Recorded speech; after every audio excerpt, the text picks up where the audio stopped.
चलिए दोस्तों, मैं आज आप लोगों के सामने हाजिर हूँ एक और ऐतिहासिक किस्सा लेकर। आज का हमारा किस्सा तारागढ़ किले से जुड़ा हुआ है, जो कि अजमेर में स्थित है। अजमेर में स्थित तारागढ़ किले का इतिहास अजमेर के चौहान शासकों से जुड़ा हुआ है। इस ऐतिहासिक किले का निर्माण 11वीं शताब्दी में सम्राट अजय पाल चौहान द्वारा करवाया गया था। इस दुर्ग का निर्माण विदेशी या तुर्कों के आक्रमण से रक्षा तथा अपनी सैन्य गतिविधियों को सुचारू रूप से चलाने के लिए किया गया था। यह किला अजमेरू दुर्ग के नाम से भी जाना जाता है। इस प्राचीन किले ने कई राजाओं का उत्थान और पतन देखा है। इस किले की रोचक बात यह है कि कुछ समय पहले तक इस किले को राजस्थान पर्यटन की वेबसाइट पर दर्शाया ही नहीं गया, क्योंकि तारागढ़ के नाम से बूंदी स्थित किले को ही जाना जाता था। लेकिन अजमेर में स्थित तारागढ़ किला उससे कहीं ज्यादा भव्य, विशाल और प्राचीन है। मुगल काल में यह किला सामरिक दृष्टिकोण से काफी महत्वपूर्ण था, लेकिन अब इस किले में सिर्फ जर्जर बुर्ज, दरवाजे और खंडर ही शेष बचे हैं। और मुगल बादशाह अकबर ने किसी की श्रेष्ठता भांपकर अजमेर को अपने साम्राज्य का सबसे बड़ा सूबा बनाया था। तारागढ़ जिसके अधीन रहा, वह दुर्ग के द्वार पर कभी युद्ध नहीं हारा था। यह किला समुद्र तल से लगभग 1885 फीट ऊंचे पर्वत शिखर पर 2 वर्ग मील में फैला हुआ है और भारत के सबसे ऊंचाई पर बने किलों में से एक है। पहाड़ी की ढलान पर बने ऐतिहासिक किले के अंदर जाने के लिए 3 विशाल दरवाजे बने हुए हैं। इन्हें लक्ष्मी पोल और गांव गांगुड़ी का फाटक के नाम से जाना जाता है। यह किला राजपूती स्थापत्य शैली से बना हुआ है। इस किले में राजस्थान के अन्य किलों की तुलना में मुगल स्थापत्य कला का कोई खास प्रभाव दिखाई नहीं पड़ता है। इस प्राचीन किले में एक प्रसिद्ध दरगाह और 7 पानी के जलाशय भी बने हुए हैं। मेवाड़ के शासक पृथ्वीराज सिसोदिया ने अपनी पत्नी तारा के कहने पर इस किले का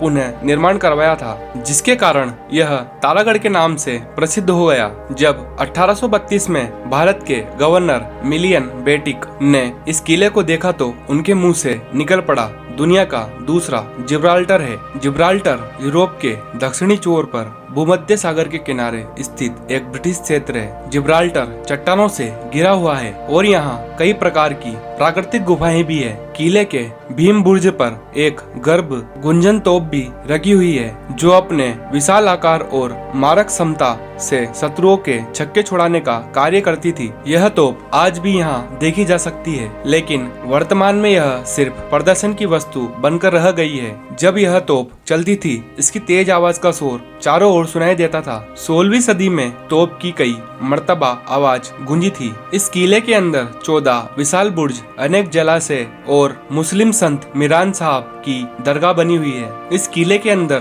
3 तालाब है, जो कि पानी को कभी सूखने नहीं देते। इन तालाबों का निर्माण इंजीनियरों के परिष्कृत और उन्नत विविध का शानदार उदाहरण है। इनका प्रयोग उस दिन हुआ था जब जलाशयों में वर्षा का पानी सिंचित रखा जाता था और पानी की समस्या उत्पन्न होने पर आम निवासियों की जरूरत के लिए पानी का इस्तेमाल किया जाता था। जलाशयों का आधार चट्टानी होने के कारण यहाँ पर वर्षा का पानी कभी नहीं सूखता था और वह वर्ष भर भरा रहता था। किले के अंदर एक मीठे नीम का पेड़ भी है। ऐसा माना जाता है कि जिन औरतों को संतान प्राप्ति का सुख नहीं मिलता, यदि वह इस वृक्ष का फल खा ले तो उन्हें संतान की प्राप्ति हो जाती है। कोटा जाने वाले मार्ग पर देवपुरा ग्राम के निकट एक विशाल छतरी बनी हुई है। इस छतरी का निर्माण राव राजा अनिरुद्ध सिंह के द्वारा 1683 में किया गया था। इस 3 मंजिला छतरी में 84 भव्य स्तंभ है। इस किले के अंदर बने महल अपनी स्थापत्य एवं अद्भुत चित्रकारी के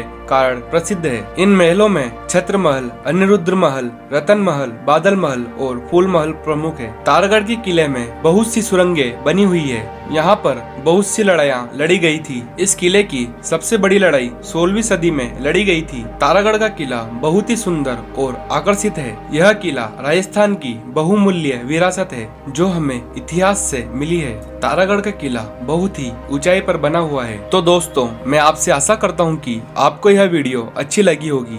ऐसी ही अन्य वीडियो के लिए आप मेरे चैनल नेक्स्ट थ्योरी को लाइक करें, शेयर करें एंड सब्सक्राइब करें एवं अपने सुझाव कमेंट बॉक्स में जरूर दें। जय हिंद, जय भारत।